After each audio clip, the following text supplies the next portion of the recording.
And speaking of the people who die when you don't deal with the terrorists that are hell-bent on killing others, there was a terrorist-linked mass shooting outside of a bar in Austin, Texas last weekend.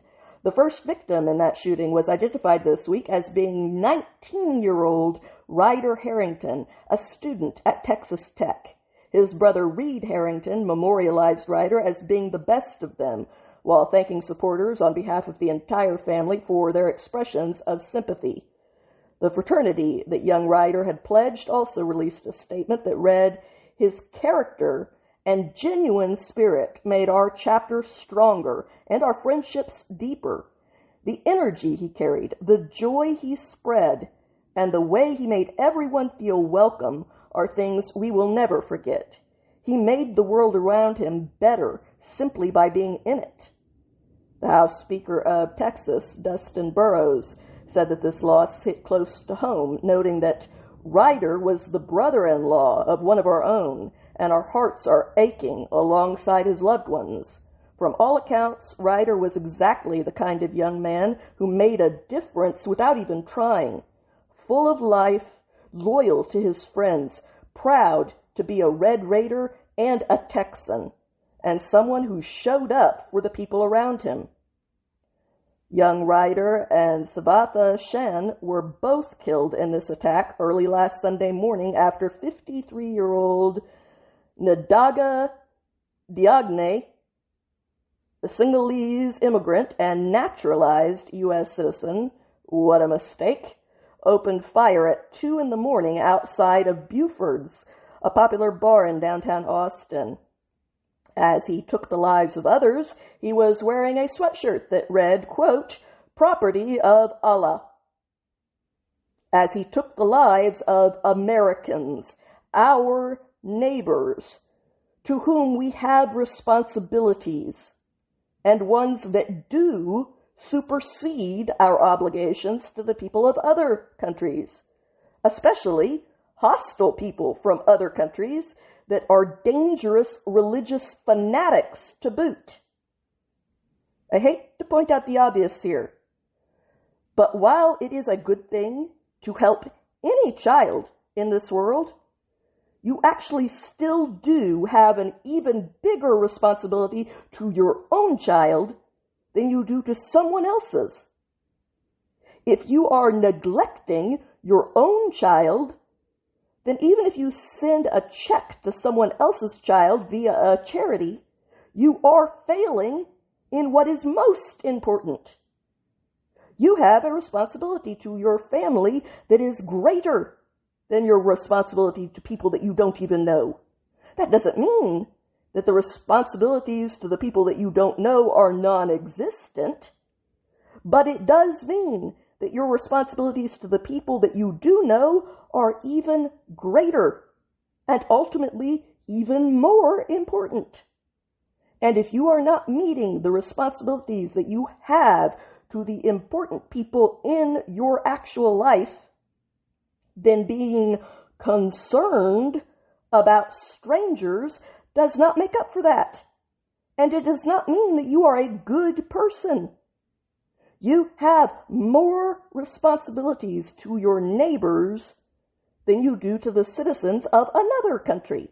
That doesn't mean that you have no humanitarian responsibilities to those other people. It means that you have even greater responsibilities to your own neighbors. This is about priorities, not about one or the other. And if you are sacrificing your own neighbors in order to feel good about yourself by helping a stranger, that does not actually make you a noble person. It actually means that you are failing at what is even more important than the thing that you are so obsessed with, the thing that is easier.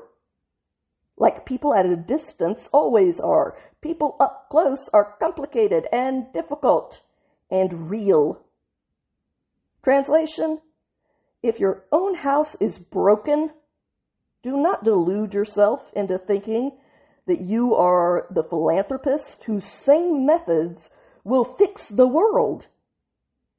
If your own life is a mess, then do not delude yourself into thinking that you know how to be the savior of others. That is nothing more than empty narcissism, not virtue. Police thankfully shot and killed Diagne after a brief gunfire exchange, preventing him from taking any more innocent lives. And good riddance to bad human trash that believes that they have the right to kill others for their sick ideology. According to law enforcement, Diagne drove around the block multiple times in a large SUV before stopping, turning on his flashers, rolling down a window, and firing at the random people that were sitting outside of this bar. He then exited the vehicle and continued shooting in the crowded nightlife district of Austin. He was armed with both a handgun and a rifle, and authorities say that he acted alone. In total, 14 people were hospitalized.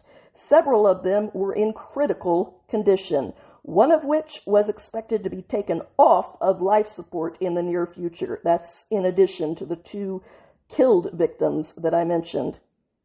CBS News reported that investigators found Iranian flags and pictures of Iranian leaders in the shooter's home. A Quran was also found in the vehicle that he used in this attack. Religion of peace, remember. It's not like its core teachings contain commandments to massacre and enslave the infidel or anything. And it's not like this religion has a history of producing violence. Ignore all of that. We call it the religion of peace, so it must be true, no matter what the evidence says. The FBI is currently investigating this shooting due to the terrorism-related indications. There have also been some reports that the shooter had a history of mental health issues, but whether he did or not, the motive on his own shirt was pretty clear. Officials are trying to piece together a timeline, and they are tasked with interviewing more than 150 witnesses who were present at the time of the shooting. Anyone who has information is asked to contact Austin Police at 512-974-TIPS.